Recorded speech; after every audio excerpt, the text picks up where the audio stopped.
I've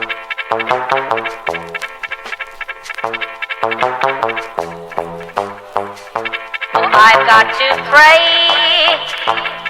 that someday things will be better. Ja sam Kristijan Mihalić, poznati kao Don Kiki, breaker, kondicijski trener, fizioterapeut, domaćica i svašta nešto.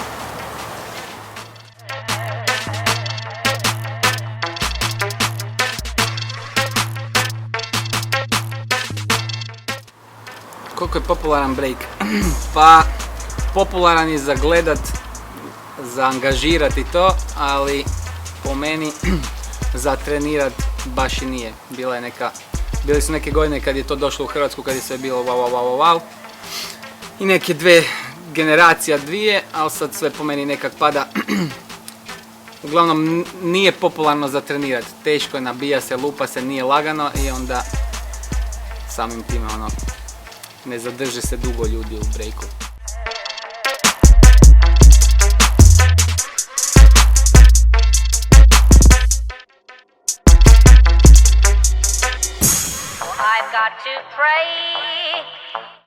Pa treniram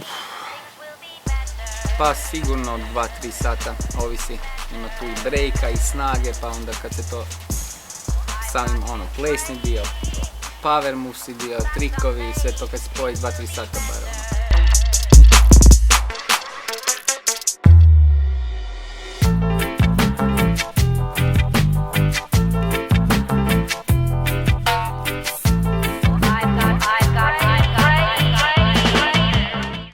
Prirodni talent, pa mora i ne mora, ovisi koliko si, kak se kaže uvijek, hardcore rad pobijedi talent, ako talent ne radi na sebi.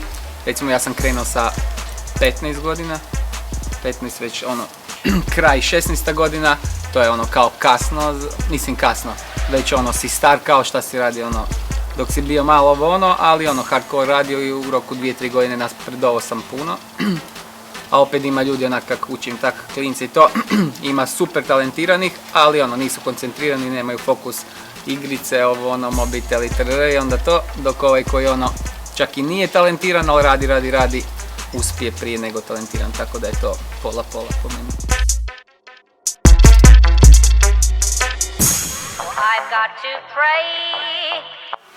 Pa mislim, ko voli break, ko želi naučiti breakat, mora skužiti da nije to zajebancija. Ovak sa strane izgleda to sve lako, wow, kad je uvježbano, kao ajme i ovo fore, ovo, sve lako, ali kad probaš vidiš da nije tako.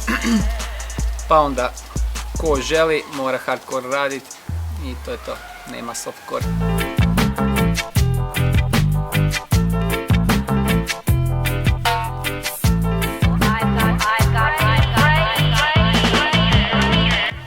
Ovisi o načinu života, koliko tipa po meni ako ja uvijek govorim zdrava prehrana, san, ne alkohol, ne droga, ne to sve divljanje, tako da sve to ovisi isto o načinu života.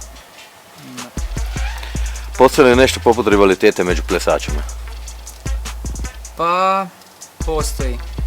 Znači, naravno, sami break natjecanja su napravljena da se bore jedan protiv drugoga, tako da postoji da. Pa čak i jesam, čagao sam isto nešto malo salse, jazz dance i to kad plešem u klubu sa Escape-om, predstave po ljeti, tako svašta nešto, pa ima raznih hip-hopa, jazz dance, nešto ali nisam kao i za svaki stil mora se uložiti vrijeme da bi baš ubio, ali kažu da imam talenta. Što će biti vaš sljedeći projekt? Moj sljedeći projekt će biti godišnji odmor. Cool. Planiram godišnji odmor od prije ljeta, prošlog ovog, i non stop neke gaže, te predstave po hotelima, ljeti gaže, korporativni eventi, svašta nešto, pa škola, pa treninzi, tako da kad uhvatim vrijeme želim ići negdje na godišnji. That someday things will be better.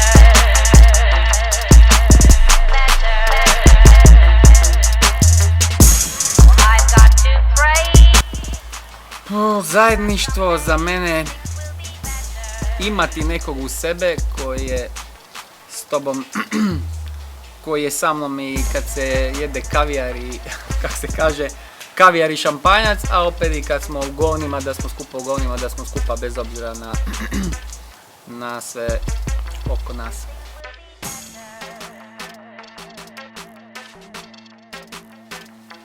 Pa ne znam, inače nisam nešto za ono da se jako divim slavnima, onako, divim se njihovim monodijelima, ali ne znam. A ima više polja, ali evo recimo Bill Gates bi mogao da sredi da mi posudi $1 milion. Vratio bi mu do Božića. Pa eto, Boži to.